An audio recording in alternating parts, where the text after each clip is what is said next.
Over the past couple months, I've been playing with generative models a bit more than what I care to admit, and I find them amazing. I mean, they are absolutely something that everybody should be able to play with, right? But I've noticed that as just a regular user, you are very limited to what the model wants you to have, you know? You are very limited due to very different technical issues that, well, they are gonna be overcome eventually, but right now, basically what you can control is the prompt and a few other parameters to make so amazing art in the way that you like it, right? But what I want to show you today is a couple different ways in which you can modify and alter these models, specifically a Stable Diffusion 1.5 model, to have more control over the creative process. Okay? I want to teach you how to train one of these models with a concept and then apply this training or this learning into some practical use cases. Okay, so let's get started. Alright, so this is what we're gonna be needing today. First and foremost, you need to know what you're gonna be training, right? So it could be a person's face, it could be a specific pose, a person's pose, it could be an animal, it could be a subject, or it could be a style. In this case, I'm going to try to train a style, a tattooing style, right? Like the one you see there with the frogs, that's a neo-traditional images generated by Stable Diffusion, by a previous training I did. What I want to teach my model right now is what is a specific type of tattoo styling called new school. Once you know what you want to train your model with, you will need a dataset. This dataset is going to be comprised of representative images, and there is a big quotation mark on what representativeness is. So, and this is one of the most important aspects. If you don't have a good dataset, everything else you do, regardless of what settings you use or regardless of what technique you use, is gonna be worthless. So if you feed your model with garbage, that's what you're gonna get. So, and representative means many things, as I was saying. So it depends on many aspects. It's very hard to tell, just there is no recipe for it. So some general guidelines that you can use is that, for instance, for a face, you will need between 10 to 20 pictures. When you try to train an item, a thing, you will need at least some 50 photos. And in the case of styles, I will go with no less than 200 images. So, but that's just what has worked for me in the past, and it greatly depends on what you're trying to train. Okay, there are some things that are already trained in the model that is going to be easier for you to achieve, and there are other things that probably is going to be super hard and super difficult, and you're going to need to fit in many different types of data sets. So the only way to actually start figuring out what is a good data set is to just start testing. Yeah, so let's do that. What I'm trying to train right now, my target is gonna be new school tattoos. Alright, so to get my data set, let's try to get them simple for this training. I will go into way more detail while gathering my data set. But what I want to do here is just, I'm gonna just use some tool like Loader. Not using this for commercial purposes or anything, so those are photos that are publicly available on Instagram.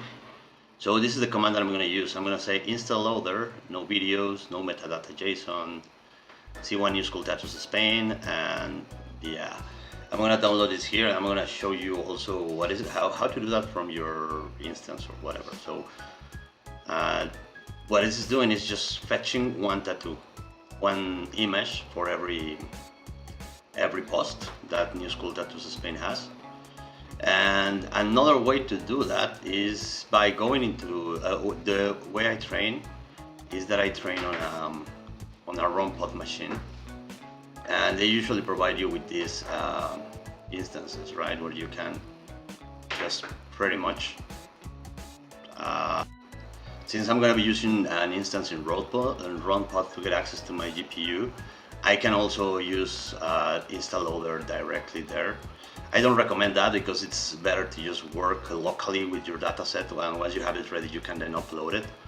But yeah, in any case you can just go into this terminal and open a new terminal here and just type the same command. You know, you have to do a pip install loader, and once that's done,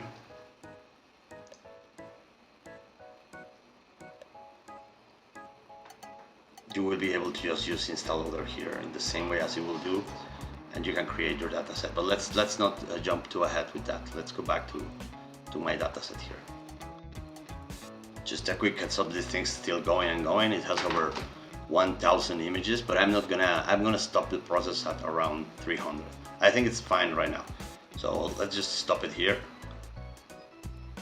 Oh, and let's just stop it here and let's go in there. I have my new school tattoos Spain, and this is all I have. So as you see, this application will download everything that has the photo and some metadata. So right now the metadata is useful for another kind of training, but right now I don't need it, so I'm gonna just remove everything. And I do that with just this command, everything that has a txt extension, okay? And I'm gonna remove the ID and the iterator, which are files generated by the application. And then what I have is that some of these images, some of these posts have more than one image, okay? And as you see, there are just a few, like this one here. So anyways, I just really don't want to deal with those images right now, and I downloaded so many, more than what I need. So what I'm gonna just do is just gonna remove everything that starts with the number 1. So it's like this on number 1. As you see, I've done this before. You can go with number 2 as well, in case there is a number 3. That's it. So we end up, if I do at least WZL, I see that I have over 300 tattoos, images of tattoos. But still, I want to see how they look, because not all of the data is going to be useful for me. So what you want to do here with your dataset is basically clean the images that you think are going to confuse the model. Remember, one important thing is that you provide one image to the model. And in this case, for instance, check this one. This one is the same tattoo, but it's a close-up. For us, it's very easy to identify, but for the model, it's not. This one is one that is clearly not the style of tattoo that we want, so we can also clear it away. And you go pruning your dataset like this, right? I don't want this chest. This looks great. Oh, let's leave that one. Yeah, any images that look confusing or that are not clear, they must go away, like this one, right? Two faces, and then you go pruning your model. I usually spend a good amount of time pruning everything out of the model that may interfere with the training or that may cause something. You will gain experience while as you go, but then you will know which images are a good fit and whatnot. But for the beginning, let's try to have a data set that looks somehow, it's weird, it has to be somehow homogeneous and at the same time have some variety. When you're talking about 200 images or more, it's very easy to have variety, and it's more difficult to have uniformity. But yeah, in general, this is the tips. I think this is a pretty good data set that I'm gonna go with. Right now it's 260 items, so I'm happy with that. Let's see. And as you see from my guide here, the next step that we need is access to a GPU. In order to gain access to a GPU, well, you can buy one and install it on your home and have a computer. But there are also some alternatives that you can choose from, that you have to choose from. Like there is a few online services like AWS, which is super expensive. I wouldn't go with that. And there are another couple. I mean, they don't pay me to do this, but this is what I use. The one that I use the most is called runpod. and you can find it. Let me go there, and here you can basically get started, you know. So yeah, from as I was saying, this is from pod. You can get some access to a GPU from here. I'm gonna show you how it looks like. Basically, you have the community cloud and the secure cloud. Those two have different available GPUs that you can rent, and there are different prices. And they will allow you to create your templates or use the community-based templates, right? All these are templates that will be deployed into your pod. The one that I authored and the one that I used is over here. Where is it? Here, the Dream Train Lab WebUI. I'm gonna put the links to on the description so that you can get it. And this is basically, you just click deploy here and you pick a template. I usually go with the community cloud because what I'm doing is, when I'm doing just work just for fun, and you don't actually need all the security from the secure cloud and the performance, but here, and then you can select where to run your code and your software, right? So if you want a good training, you will go with something above an A4000, I mean. I will go with something like the 3090s. If you just want to generate some images, anything below the 4000 or even the 4000 is just fine. Some of these have very good specs, like the V100. It's not great for training, it's a bit slow. These are a bit slow, but they are amazing for just everyday operations, right? And if you want to seriously go into training very quickly, a bunch of stuff at the same time, go with one of the A100s, right? I think they used to have a 40 gigabyte version of the 100, but now I only see this one. The A6000 is also a great choice. I mean, and just the regular ones are the 3090s and the 4090s. They are perfectly fine. Well, we're gonna be running this on a 3090, in fact. So yeah, so once you select where to run your pod, you will go into a configuration screen. You can reselect that template here, but I already selected the Dream Train Lab that I see here. The container disk is the amount of hard drive that you assign to operative system and yeah, OS applications and OS software. You don't need more than 20-30 gigabytes is just fine. And then on your volume, I will suggest you go with at least 100 gigabytes. And it depends on what you do, you're probably gonna need way more than that, right? Training is a disk intensive task. And I don't suggest you encrypt the volume unless you know what you're doing. And once you go, you can go for a spot machine, but I don't suggest doing that either, so that you don't get interrupted. It's super frustrating.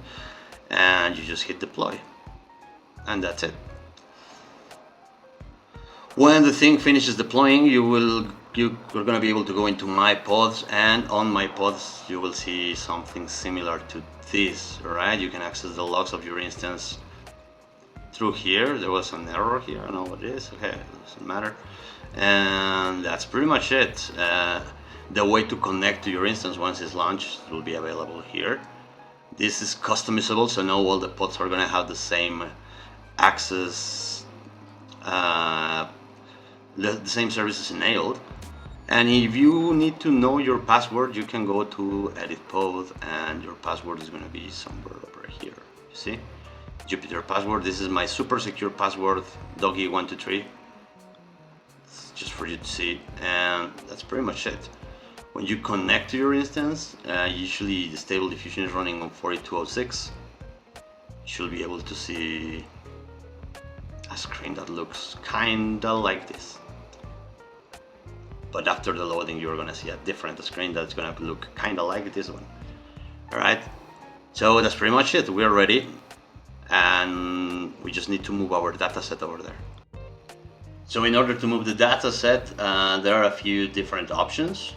The one I like the most is by using a command line. So for this, you can access the command line from the Jupyter instance itself. Remember my password that was super secure, the one that I show you how to get. You will enter that password here.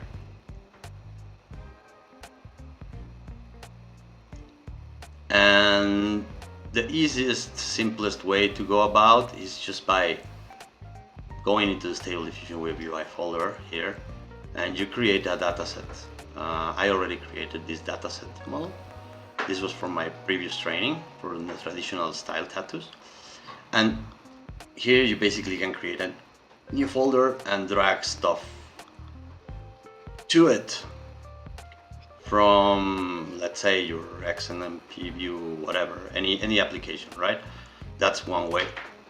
I'm going to show you a different, faster and better way, in my opinion. So the other way to do it is by doing into a ROMpod. And if you go into their FAQ, you will see that they have some documentation about ROMpod CTL. If you go with ROMpod CTL, you will see that you can install this fairly easily on your Mac or whatever. You just copy paste this line and you will be able to run that in your own computer. Once you have that going, you can come into your computer and just say ROMpod send new school tattoos Spain. You're gonna be able to copy this URL or this command here. Go to your pod. I'm gonna go into the dataset directory. No, where am I? Hold on. Yeah, okay, it's Stable Diffusion datasets. So, okay, from here I'm just gonna paste this and off we go. There's gonna be transfer from my computer to the datasets directory on my pod, and very suddenly this zip is gonna be unzipped, removed automatically from my computer, and I'm gonna have my images ready here in the traditional tattoo SPP class. Alright,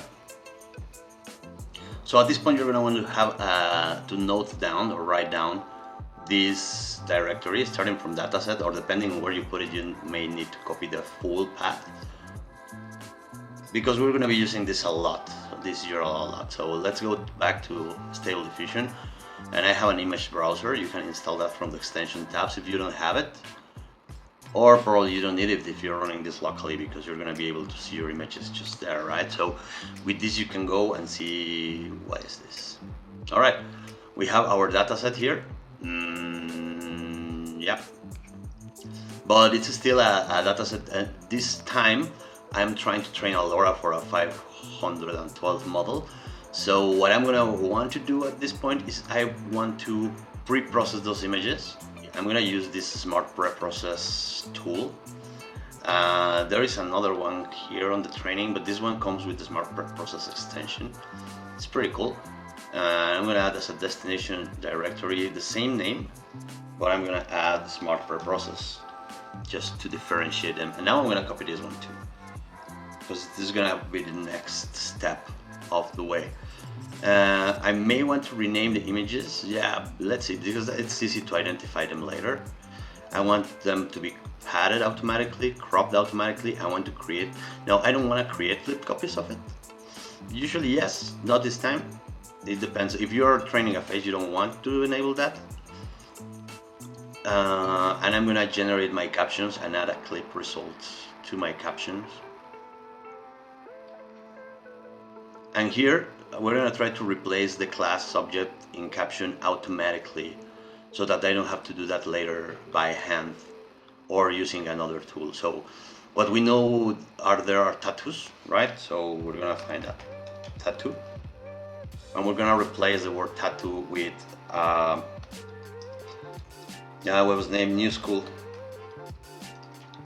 style tattoo, right? So let's see how it works. The next step is for making it bigger and restoring faces, which is something that I don't need to do during for this. And here we go. Let's just do that. This is gonna load the clip interrogator. That the first time you run it is gonna take a while to download. It's gonna download over 4 to 6 gigabytes of model data, and it will start just doing what we asked them to do. It's gonna crop the images, and then it's gonna process the images through clip them through the interrogator, and it's gonna create a text file on the side of the image that we're gonna later use to reference what's inside the image. So this is that part is optional, but depending on the kind of training that you want to do, it's recommendable to do it or not. In this case, what I'm trying to do is an style LoRa, so I will want to modify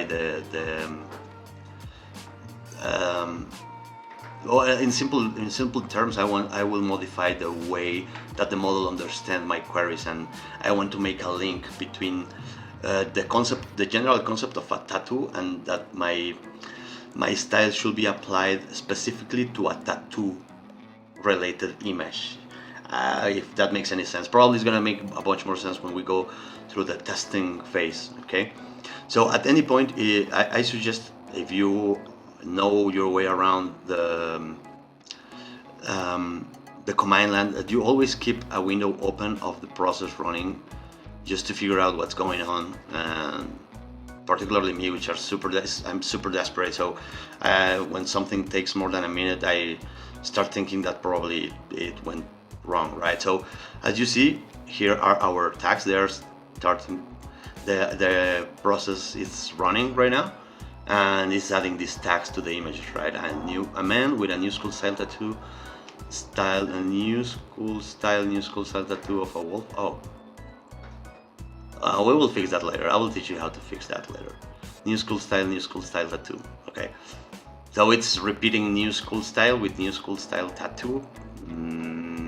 I'm not sure what's doing that, but don't worry, we have a way to fix it very easily in one single step for all our images. So I'm gonna cut the video here to let it process and come back when it's done. Alright, it took its sweet little time, but after a while it's done, and now I can see the results here. So if I go back to the directories that I provided, I will choose the one at the bottom. Do you remember the issue we had with the duplicated name that appeared on the captions, right? So I'm gonna paste here the directory path, and I'm gonna load this into this extension. As you see, there's my data set there, and here is the problem with the new school style tattoo. All right, so we're gonna go into batch edit captions here, and I already pasted it before here. New school style tattoo. So it's gonna search and replace that in the entire caption of the text, and let's do that. So this is the way to change it. Don't forget to save the changes before moving to the next step. So yeah, for now I'm just gonna go ahead with what I have, but usually on this step I recommend you go into very good detail with your captions and everything, right? So this tool offers a bunch of good choices. Adding comma style tags is not a bad idea at all. I'm not gonna do that on this case, but I strongly advise you take your time cleaning up, running your data, and making sure that what you are feeding the model is gonna be reasonably, both on the image and the text are neatly correlated, you know, and the images and the text represent things that you want your model to be able to recognize and interpret and basically infer, right? So this step is important. Don't take it lightly, especially because iterating through the next steps usually take a longer effort and computing time, and you want to go as prepared as you want, right? Like when you launch a satellite, you want to find all the possible mistakes here on Earth before you launch it, because to fix something in space is going to be super way more costly and difficult moving ahead. So just take that into consideration, and other than that, we're ready to go to our next step. Let's carry this on, and the next step is going to be basically creating our Dreamboot model. So let's get started with that. Things you need to know: the model from which you begin your training matters a lot. And basically it matters even in legal aspects like license involved in model and so on and so forth. And it's not the whole model that what you are pointing for. You're starting from a checkpoint in the Stable Diffusion model, in this case the version 1.5. What a checkpoint means is just a level of training of this amazing model, and nothing than that. You will see what is a model revision and all that later. This is not a super advanced training tutorial, but well, it matters, right? So we're gonna create one model and make sure to name it in a way that makes sense, right? So just because if you do this often, you're gonna end up with a bunch of models, and you are gonna need to know at least from the name to see what the model is all about. So in this case, what we're gonna do is new school, and I'm gonna say it's a Genesis model because it's the first one. I like to call them like that. And this is the version number 1. And that should be it for me. Maybe you want to add a bunch of people, that's like a huge legend here. That's enough for me. And I'm gonna choose the basic Stable Diffusion version 1.5 BA. And the template that I provide here well, the template that I have here on RunPod already has this, but otherwise just look for this on the internet on Hugging Face, you will see it. The settings that have worked for me are to unfreeze the model. This allows for in what I feel a more flexible training, a more flexible model at the end. And this is gonna start converting your model, the base checkpoint and model, into a diffusers model. A diffusers model is a different format of model, and Dreamboot works with this kind of format. So once it has it created, let's select it. Usually it's already selected. I'd like to reselect it every time. And you see that it has some basic information, and our model revision is in 0 because we haven't begun training with it. Things that I usually do is that first I use the performance wizard, and then I review the settings to fine-tune them. This will select the best things available for my for the device that I'm using at this point. And well, let's go with that. You can find a bunch of videos on the settings for avoiding, if you have less memory than required. At least I suggest you do training like this with 16 gigabytes of video memory. And let's go now, save the settings here. It's the first time you're gonna save the settings for this model, which is fine. And then move on to concepts, and what we're gonna try this time is a style. So I'm gonna click here, and this is gonna update some of the settings over here, like the amount of training steps and whatnot. I'm gonna save the settings at this point for that update, and now I can start adding my my recommended or my opinionated settings to it. What I'm trying to create is a LoRa, and I'm not trying to use an extended LoRa. This is a different version that is gonna take more space, but in this case I've seen that is not exactly necessary. The amount of training steps is very important as well. In my case, I have 200 and something images, if I remember well. So if I go, this is the epochs, is the amount of times that the model is going to iterate through each image. So if I put 100 times here, it's gonna, each of the images that I provide the model is gonna be read 100 times. And every time all of the images are read once, an epoch completes. So that's what those terms mean here. The settings that I use are going to depend on the amount of epochs that I want for my model. In my case, since I have 200 images or like 300 images, I'm going to go with something around 40.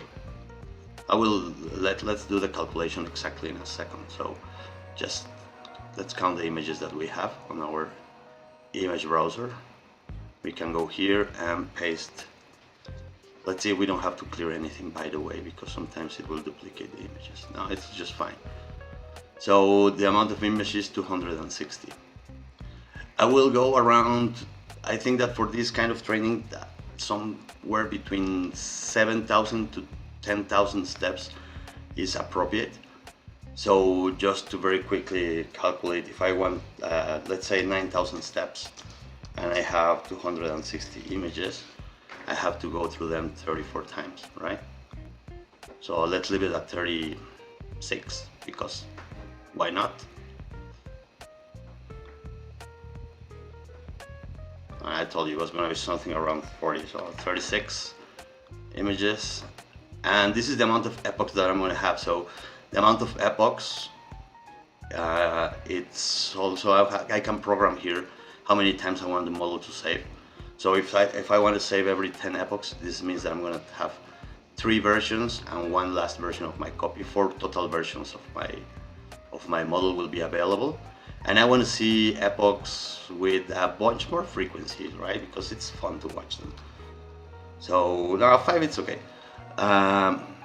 So in total, we're gonna have 6 sampling steps, 7 sampling steps, right? And the last one. Since I'm using a powerful GPU, I'm gonna go with 4 gradient steps. And the last time I tried with 2, and it was great. And I think that with a 3090 you can go as high with it as 8 probably. But I'm gonna try this time with just 4 and 2. This is the amount of images that are processed at the same time, and this is the steps. I don't really understand gradient accumulations very well. What I know is that it's kind of the steps that it takes to accumulate the images that the last step gathered or processed into one single gradient. I'm not sure. Okay, I leave this disabled, and I'm gonna select a scheduling causing with restarts, which is gonna make it's gonna start the training with a very high learning rate, and it's gonna decrease slowly, and then at some point it's gonna restart again. When it reaches the lowest point, it's gonna restart. And I just want a couple restarts here. That's all I want. I want my default memory attention. I don't want exformers. Everything else looks good. Here in the advanced, since I'm training a tattoo, I'm gonna make a tattoo. But this one is gonna be a normal line art tattoo to control just the model and how it evolves. If at some point I see that this line art images start turning into looking like our objective, then it means that we have that our model has an overweighting issue, right? Or that we probably train too much, or let's see. So I want a butterfly tattoo, line art, and everything else can be left alone. And I'm gonna save my settings here. On the concepts, I'm gonna use my dataset directory, which I forgot what it is, but I think it's pasted somewhere here. So this is my dataset. Go back to Dreamboot. This is the directory. Usually I'm not gonna create anything, but I just, in case I would like to do that, I'm gonna add class at the end of my directory. This, in case I want to create normalization or regularization images, they are gonna be saved there. All right, so the next thing to look here is, since I generated, we generated our captions for the images, I'm gonna use the file words for generating captions, right? So in this case, I can just type file words here, file words here, file words over here, and I want to create 4 images. The rest of the settings look good. And yeah, that's it. I think this is it. Let's go with this. I'm gonna leave this alone because we already prepared our data set in a way that it's gonna just consume it the way it is, right? I'm gonna generate class prompt for that, and instance prompt is gonna be the exact same in both cases. So I'm just gonna fit this into the model on top of the model's understanding of what I'm trying to do with it. So that's pretty much it. I'm gonna save the settings here, One more important thing is that saving. I want to ask him to generate a checkpoint file when saving during training. The same for LoRa. And this is not. Generate LoRa weights for extra networks and generate LoRa weights when saving during training. Those are important just to be able to regenerate checkpoints and go back in time at some point. You can, if you have a bunch of space in your hard drive, you can also save the diffuser snapshots, but it takes like a bunch of hard drive to actually go with a training like this. Probably not too much. It would be like 20 extra gigs in addition to the required 40 to 50 gigabytes that you're gonna end up consuming at the end of the training. One suggestion that I always make here is, if you can restart the process at this point, do it. If not, at least refresh your Stable Diffusion installation or window, right? But what I prefer to do is that I really prefer to just go ahead and restart the process, the whole process itself. My Mac doesn't want me to use Windows. There, okay.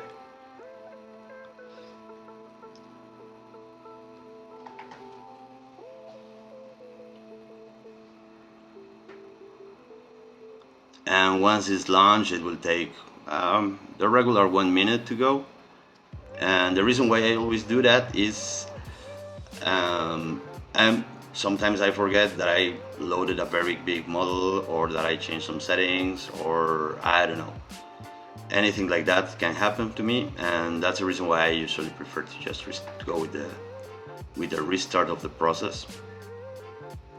And one more thing that I'm gonna open while I'm talking with you is I'm gonna just connect my TensorBoard installation.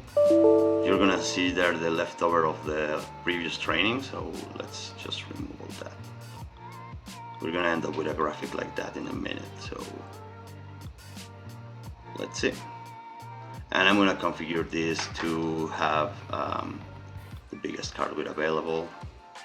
These colors are gonna go 9.5, so that instead of a bunch of spikes, we have a smoother graph that is easier to understand. And I'm gonna well, this is not relevant right now. Let's go back to our installation. Let's see if it ended up loading, and we can start the training now, which is the less exciting part because you just have to wait a lot. But then after that, it gets really interesting. So let's go back to Dreamboot extension. Here, we're gonna select the model, New School Genesis 01, and we're gonna load its settings. Everything should be there. Just give it another look. If the numbers that you put in there are there, then just check that. Just check that your concepts match the directories that you define, and you should be good to go. So this is important, 0 instance in this case. When you're training phases or things that the model already knows, it's important to add them. But I'm pretty sure that this checkpoint of the model doesn't recognize what a neo-traditional or a new school type tattoo is. So I will just go with this. So let's begin. If everything goes well, you will see your Dreamboot training. If you want to check what the process is doing, let's see if my Mac wants me to use yeah. So it'll begin with this. It'll begin caching the latents. It's a setting that we defined over there. Wow, it's run out of memory. Not sure why. Let's see, it's trying again.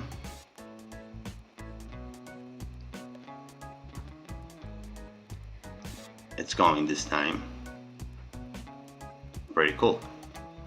And now you can see here that it's updating the information. I don't know when Dreamboot extension added that automatic restart. It was super frustrating before that it will just simply crash the whole application, so kudos to that. And here you see that it's the process is beginning. It's at 2% right now, and it's estimated to take about 47 minutes. So what I'm gonna do is every time we get an update, I'm just gonna add it here, so you're gonna start seeing a bunch of cuts of the different sampling steps of the process. So see you soon. And at this point you can start going into your tensor board and set this up to reload its data and trigger a reload yourself. And there you go. Here is the data for our training. This is the epoch loss. You're gonna have to go and watch a video about what each of these things mean.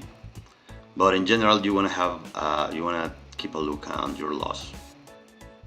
Especially you don't want this graph to go upwards for a long time. The tendency should go downwards. It should not follow exactly the learning rate, but it should kind of relate in a way, you see. The loss means it's kind of like the level that your model has to be punished for not producing the expected results.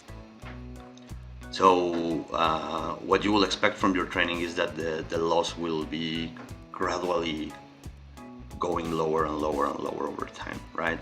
And when you overweight your model, sometimes it's reflected in a way in the loss graph by seeing an upward tendency, which is what you want to have if you have investments, but not what you want to see if you have if you are training a model, right? So, and this is the learning rate. The way we program or we schedule our learning rate, as I was telling you, it will begin high first, and it's gonna produce this curve until it reaches the lowest point, at which point it's going to just restart again, and it's gonna do that at least twice during the training. And there are other things that you can look here, like the amount of VRAM that you're using. It was very high at first, and also this usually tends to go lower and lower as epochs pass by. So if you survive the first few epochs and the training steps, you'll be fine for the rest of the training, most likely. If your training survives the first sampling generation, then most likely you're good to continue on. And yeah, let's see how it goes. It's already 13%. Here are our first sample. So the first one is a close-up of a new school style tattoo of a gorilla wearing a helmet. There's no helmet, and a helmet on a man's leg with a knife and fork. Okay, there's no thing of that. Let's see this one. This one looks pretty cool. A close-up of a person's leg with a new school style tattoo of a robot and a fire hydrant in the middle of the leg. Amazing. This one, wow. On the left, a person with a video game controller on his hand and a video game controller on the leg of a man's leg. Weird description, but it kind of resembles in a way what we're seeing there. Remember that we're not trying to specifically train the model in things. The model already knows how to make things. We just want to teach him this, what a new school style tattoo style means. Like, for instance, this is, clearly it's kind of like a tiger, but it's not really that. But the style, it's kind of applied there. And the last one is our control sanity image. As long as this still looks like a line art tattoo and does not look like one of our target images, it means that we are probably fine. We are still have not overfitted the model, and the model can retain some how you say, it can be applied onto different things without making that thing look exactly like the things in your model. Hope that makes any sense. So yeah, I'll be back on the next sampling step. Alright, so I found an issue during the training, and it's that it seems like the UI interface disconnected, but if I go to my console, I can see that the training is still running. So how to fix that? You just reload your WebUI interface,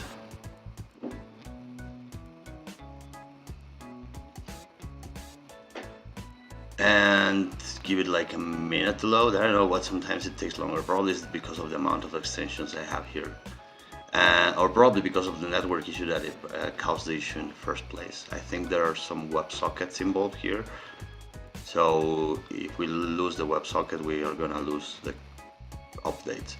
So we'll select our model, we go with load settings, we're gonna see that it's updated to the model revision, which is actually it. And this button right here, which is very hidden and doesn't provide any hint of what it does, it's basically to reconnect the WebSocket. So you see we have our latest samples here. It's this close of a person, this look of a cat with flowers on the head and a cat's face. Not so bad. One thing that I'm noticing is that they are getting a bit darker-ish. I'm not sure, at least this generation looks like that. These samples do look like that. But this is a robot and a fire hydrant. It's starting to be more of a robot, more of a hydrant, and more new schoolish. Oh, look at this. Of a goat. That looks impressive. Check this one out. It's a girl on their arm with a clock in her hand. No clock, anyways. But good so far. And our controller starts to look. Oh, I'm starting to get worried about this. So it's not too bad because we can always use a previous checkpoint. But this starts to look overfitted a little bit. So this is starting to get more detail in a way that I don't expect it to have, because this is supposed to be line art, you see. So probably we are overfitting our model quite a bit at this point, but that's fine. That's what we have checkpoints for. So this is epoch number 29. And one thing is that it is very possible that the restart that we program on the scheduler already happened. So let's take a look and see if we can make some sense of the... Yeah, check this out. So at around the step 4006 something, the restart occurred. So looking for a checkpoint between this restart and here could be a good idea. And this also let us see that for a next iteration of our training, we're gonna probably want to go with a smoother curve here, and we can achieve that with different kinds of schedulers, probably without a restart, you know. We can try different things, but one thing that we can know is that around this stage our model gets overfitted if we restart and we suddenly turn the learning rate too high. Let's see, we have another sample already in queue. It's coming. Yeah, sampling is coming. Oh shiz, ding. All right, that looks good in my opinion. Yeah, it looks very good. That looks definitely like our target. And let's see our control. We're starting to lose it, man, but that's fine. I mean, maybe this is probably gonna be the last useful checkpoint we have. If at any point I notice that this goes way too new stylish, that's a good opportunity to cancel the training, you know, just because most of the rest of the training is going to be useless unless you have a very specific use case for it. So for this example, I'm going to finish it, just 6 more minutes of burning wood, so let's go with that. Okay, ready for our next generation steps. This definitely look more like our target. And this it's not too bad. And we're nearing the end of the training, so 1 more minute. One thing is that about overfitting and the LoRa. So since we're training a LoRa's work a bit different. We are not going to be generating images from the model checkpoint, but from the compiled LoRa. And basically LoRa applies the weights at some specific point of the generation process, and it's not like you're generating from it, but you are integrating it on the generation process. So overfitting is not too bad. Well, generally you want to avoid it, but it's not too bad in the sense that you can adjust the weight that you apply this LoRa to a generation, and that can go into different. Overfitting a model may, in some cases, be useful for some particular use cases, you know. So let's say it's compiling the last checkpoint, and from here, what we're gonna have to do, it's like the funnest part to me of training a model, which is the testing. That looks a bit more neo-traditional to me. The first one, this one too. Yeah, this one definitely looks like our target. This didn't change too much. After it changed a lot, it kind of stayed the same. So okay, let's get started with testing. I'm gonna start from my base model. As you see, you should see all these LoRa safe tensor things generated, but we are not using any of those. We're using the base model here. And in the way I have it configured, there are two ways in which you can access your LoRa's. One is through the this button here, which is the additional networks. You can see your LoRa's here. My NeoTrad LoRa and my new school Genesis LoRa, okay? But there is another way that I find better. I mean, this is pretty cool, and it allows to create your, adjust your LoRa's here on the go. But I'm more like, I kind of like to see it here in this other plugin, which is additional networks. If you configure it properly, you will be able to see your LoRa's here as well. And the cool thing is that I will show you in a minute. So let's just start with something simple. New school tattoo of a cute rabbit and a giant carrot. Let's go with this.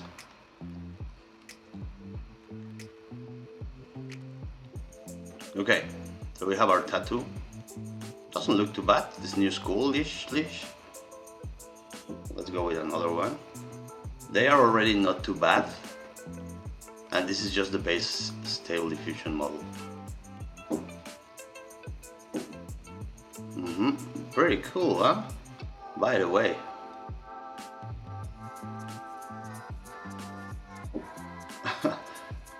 It's already pretty good. So probably this is one of the reasons why we couldn't go with we were overfitting the model from the beginning. So it seems like Stable Diffusion already knows what a new school tattoo is. Let's keep this one. It doesn't look great, right? Let's keep this one, and I'm just gonna generate once again to see if we are getting the same. We are definitely getting the same, and from here we're gonna start applying our first drawing. So these are all my NeoTrad.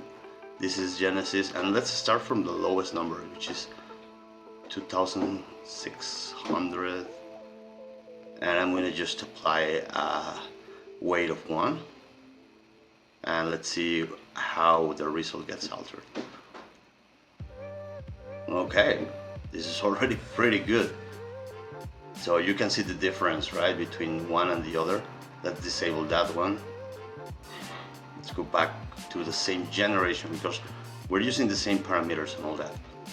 And that's how it looks with the LoRa. Let's go with a higher number. Let's go now with 5200. Let's see what we get. Already amazing.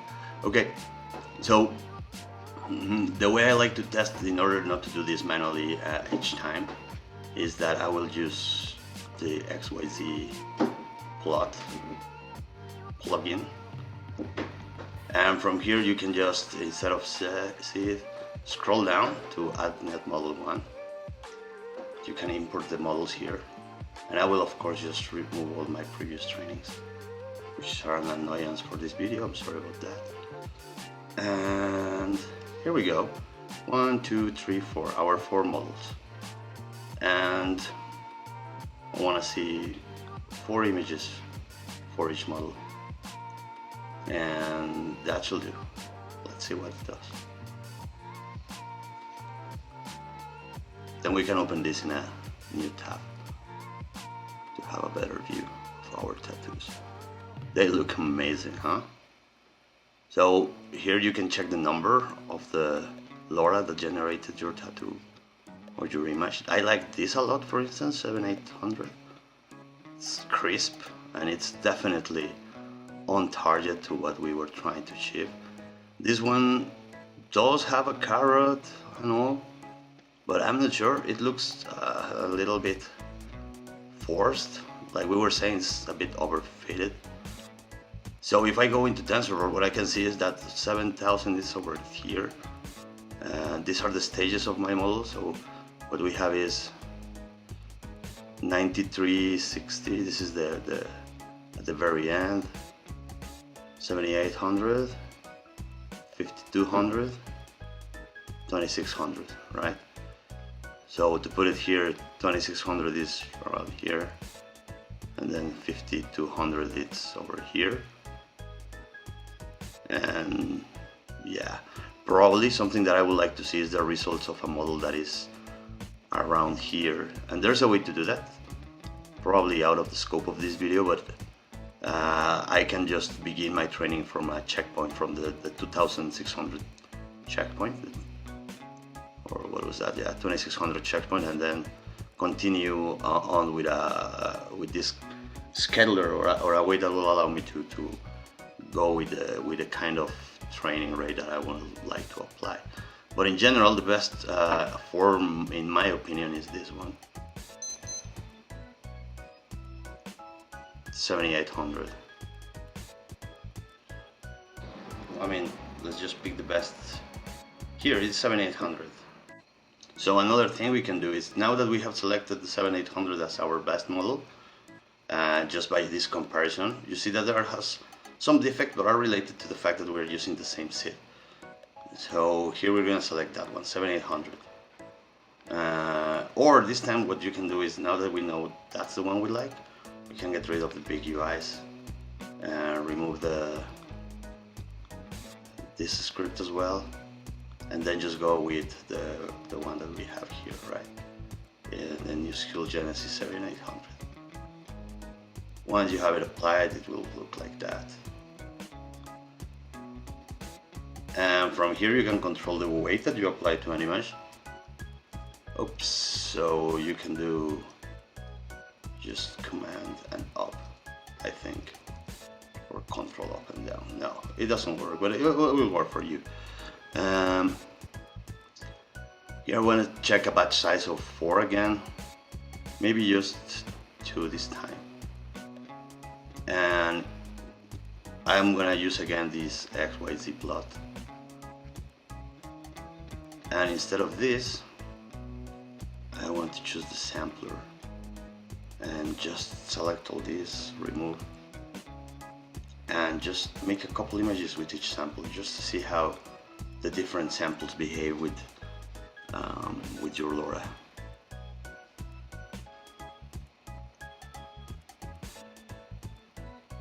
Oh, I forgot to change the seed. I can interrupt this, no problem. And then I can just choose to have a random seed. And hit the generate button again. Alright.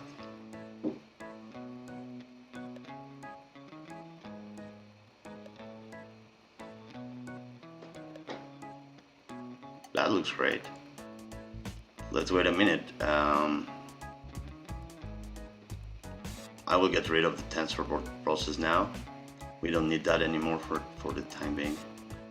I had it running on a different screen. If you want to see the command, is this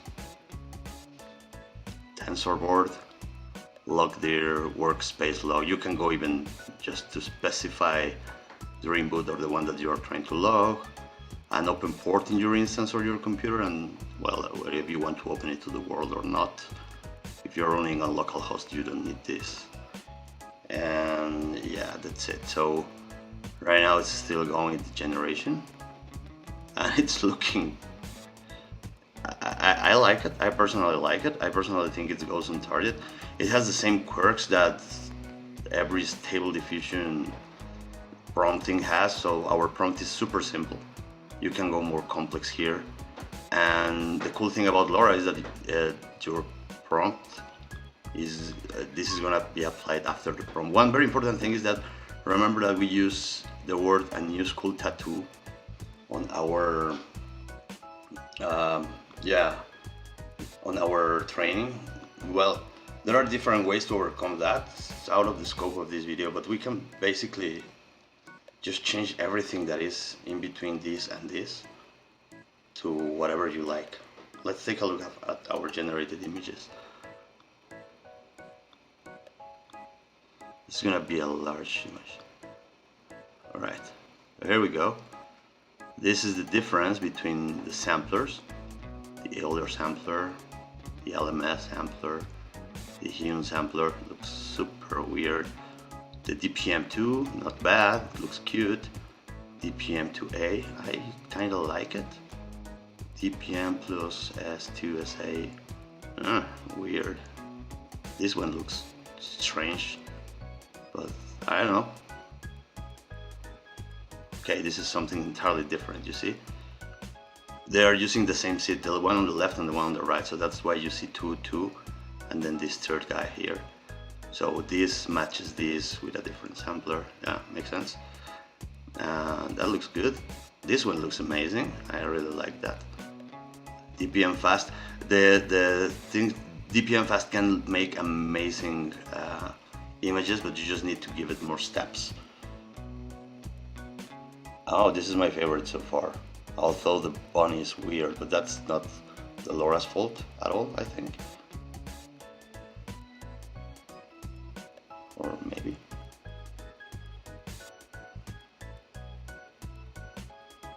Okay, I have an idea. Let's just, because testing is like this, they look also cool. DDIM looks amazing.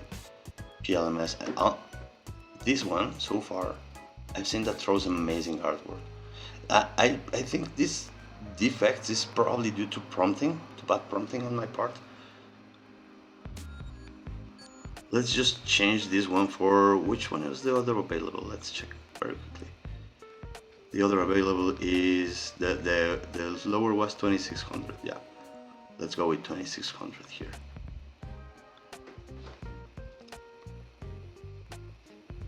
And I'll let you know when it's done. Okay, results are here. Let's open again in a new tab and see what we got. So what do you think? In my opinion, this respects a bit more the style or the base definition, but I don't know, it's up to you. It's up to what you understand as a new school tattoo, right? So probably you agree, probably you don't. This looks pretty much like a neo-trad tattoo to me, but I'm not sure. Not a tattoo expert, just a tattoo fan. So these are the results, as you can see. I like this a lot. This one is a Cyclops bunny. Weird though. So there you go. There's I think probably they are definitely not perfect like our Cyclops friend here, but they give you a good sense of how a tattoo will look in your arm, right? Of a bunny with a carrot in a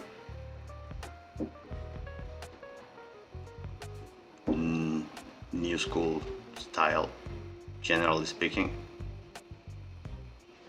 Okay, more things.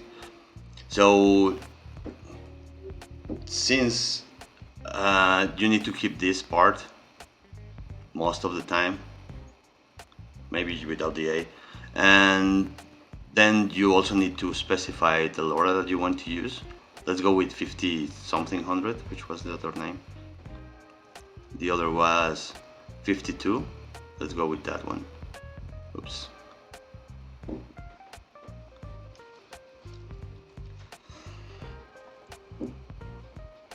And we can then just, instead of using this thing, we can just change the batch size to something like, I don't know, 20.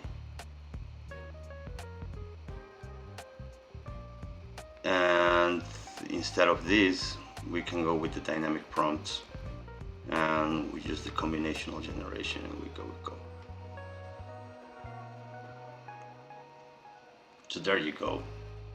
The monkey, the bunny, monkey, elf, monkey, bunny.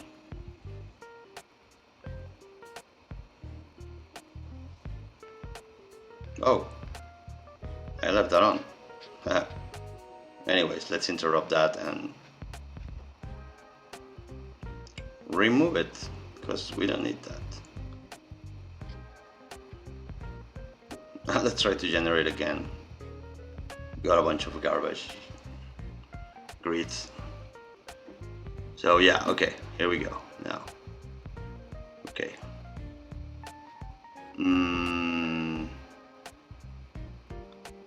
Yeah, it just generates the three images that I have defined here on the curlies. So we can add one like a turtle, beautiful scene of a turtle laying eggs beach. So let's see what we get on the fourth spot. Those are weird looking bunnies. That's a weird looking turtle. But the elf? Oh, the elf looks amazing. Monkey. So yeah, here you go.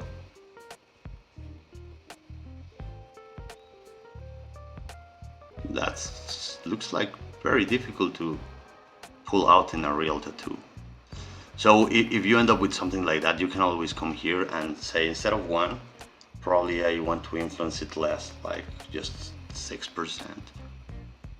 And let's see how that works with our Stable Diffusion model. So probably better, probably not. And I'll give you an extra hint. So this is just the base Stable Diffusion checkpoint, but you can get creative, you know. You can try the same generation with a different, I'm gonna just use, I don't know, this C card.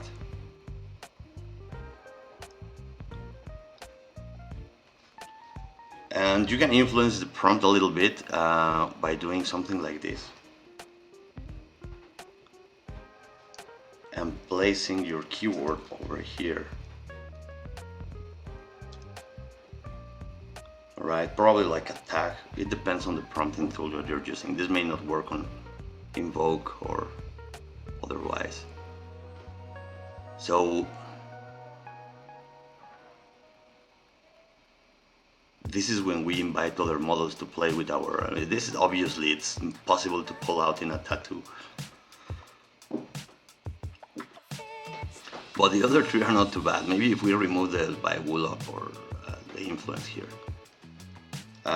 Cartoon port, maybe we can do cartoon portrait of an elf.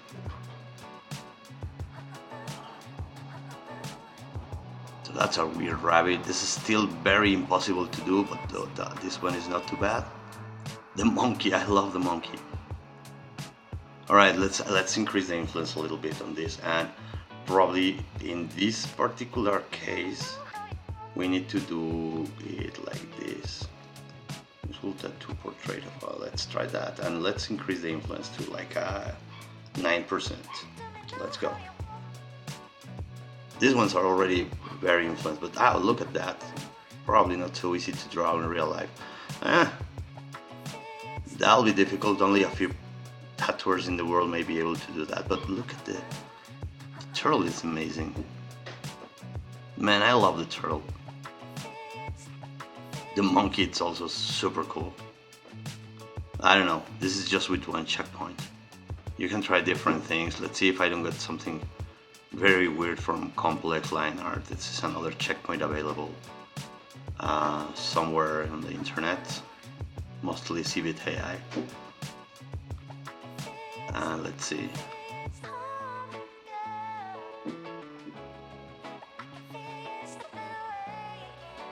Okay.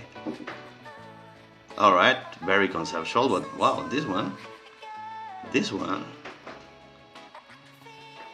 could be a tattoo.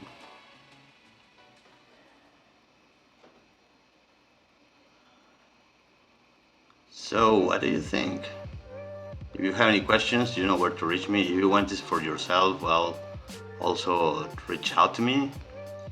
And I hope this is useful, and I hope you have enjoyed learning how to create a LoRa for styles with me. Have a good day, have a good night, have a good life, and see you soon.